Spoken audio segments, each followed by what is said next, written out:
नमस्कार दोस्तों, हमारे चैनल ए भक्ति ज्ञान में आप सभी का स्वागत है। राघवंशी राजा कुंती भोज ने एक आदिवासी कन्या को गोद लिया और उसका नाम रखा कुंती। कुंती का विवाह हस्तिनापुर के राजा पांडु से हुआ और वह पांडवों में से 3 भाइयों यानी कि युधिष्ठिर, अर्जुन और भीम की माता बनी। लेकिन आज हम आपको जो किस्सा बताने जा रहे हैं वह कुंती के राजा पांडु से विवाह के पूर्व जीवन से जुड़ा है। यानी जब कुंती अविवाहित थी, महर्षि दुर्वासा एक तेजस्वी और महान ऋषि थे, लेकिन उनका क्रोध जग जाहिर था।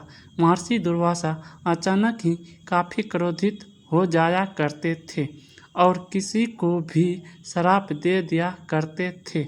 सामान्य लोग ही नहीं बल्कि देवता भी महर्षि दुर्वासा के क्रोध से भय खाते थे। ऐसे में एक बार महर्षि दुर्वासा कुंती के पिता राजा कुंती भोज के यहाँ भोजन पर पधारे। कुंती उस समय अविवाहित थी और महर्षि दुर्वासा के क्रोध को जानती थी, इसीलिए उन्होंने स्वयं महर्षि दुर्वासा के अभागवत कामान संभाली। कुंती ने खूब मन लगाकर महर्षि दुर्वासा की सेवा की, जिसे देखकर महर्षि दुर्वासा बहुत प्रसन्न हुए और उन्होंने कुंती को एक वरदान दिया, जिसके जरिए कुंती किसी भी देवता से पुत्र प्राप्त कर सकती थी। महर्षि दुर्वासा तो वरदान देकर चले गए, लेकिन अविवाहित कुंती के मन में महर्षि दुर्वासा के मंत्र को परखने की इच्छा पैदा हुई और कुंती ने भगवान सूर्य को आवाहन किया। भगवान सूर्य के प्रताप से कुंती को कवच और कुंडल धारी बेहद ही तेजस्वी पुत्र की प्राप्ति हुई, लेकिन लोकलाज के डर से कुंती इसे अपने पास नहीं रख पाई। इसीलिए कुंती ने उस बच्चे को एक टोकरी में डालकर नदी में बहा दिया।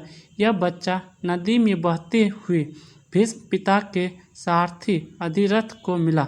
अधिरथ ने जब टोकरी में बच्चे को देखा तो उसने इस बच्चे को पालने का फैसला किया। उसकी पत्नी ने भी इस फैसले को सहर्ष स्वीकार लिया। सारथी अधिरथ और उसकी पत्नी राधा ने उस बच्चे का नाम रखा कर्ण।